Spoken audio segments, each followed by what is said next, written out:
আসসালামু আলাইকুম বন্ধুরা, ফোনের মধ্যে যে কোনো অ্যাপ ইনস্টল করতে পারবেন খুব সহজে। সাধারণত আমরা গুগলি প্লে স্টোর থেকে যে কোনো অ্যাপ ডাউনলোড করে থাকি, কিন্তু অনেকের ফোনে গুগলি প্লে স্টোর খুঁজে পাওয়া যায় না, অনেক সময় ডিলিট হয়ে যায়। তো প্রথমে দেখাচ্ছি ফোনের মধ্যে গুগলি প্লে স্টোর কিভাবে ডাউনলোড করবেন। প্রথমে সেটিংয়ে প্রবেশ করবেন। অ্যাপ ম্যানেজমেন্ট নামে একটি অপশন দেখতে পাবেন, এর উপরে একটি ক্লিক করবেন। এরপর অ্যাপ সেটিং এর উপর ক্লিক করবেন। ক্লিক করার সঙ্গে ফোনের সকল অ্যাপ দেখতে পাবেন। উপরে স্ক্রল করে গুগলি প্লে স্টোর খুঁজে বের করবেন। যদি খুঁজে না পান তাহলে উপরে সার্চ অপশন দেখতে পাবেন।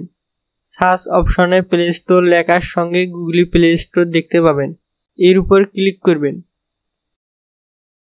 ক্লিক করার সঙ্গে বন্ধুরা নিচে ইনেবল দেখতে পাবেন। মূলত বন্ধুরা গুগলি প্লে স্টোর মোবাইল থেকে অনেক সময় ডিসেবল হয়ে যায়, এজন্য মোবাইলে প্লে স্টোর খুঁজে পাওয়া যায় না। তো ইনেবল এর উপর ক্লিক করবেন।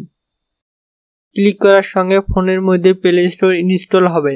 সকল ফোনের মধ্যে প্লে স্টোর অটোমেটিকলি ডাউনলোড করা থাকে। এবার এখান থেকে বেরিয়ে যাবেন, প্লে স্টোর ওপেন করবেন। সার্চ অপশনে গিয়ে যে অ্যাপ ডাউনলোড করতে চান সেই অ্যাপের নাম লিখবেন।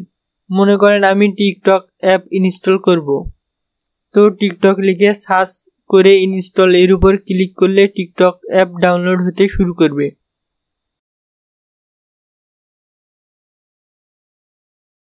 দেখুন বন্ধুরা, অল্প কিছুক্ষণের মধ্যে টিকটক অ্যাপ ডাউনলোড হয়েছে। তো বন্ধুরা, এরকম খুব সহজে যে কোনো অ্যাপ ইনস্টল করতে পারবেন। কোনো কিছু বুঝতে সমস্যা হলে কমেন্ট করে জানাতে পারেন। ভিডিওটি যদি একটু ভালো লাগে একটি লাইক করে আমাদের চ্যানেলটি সাবস্ক্রাইব করবেন। ধন্যবাদ।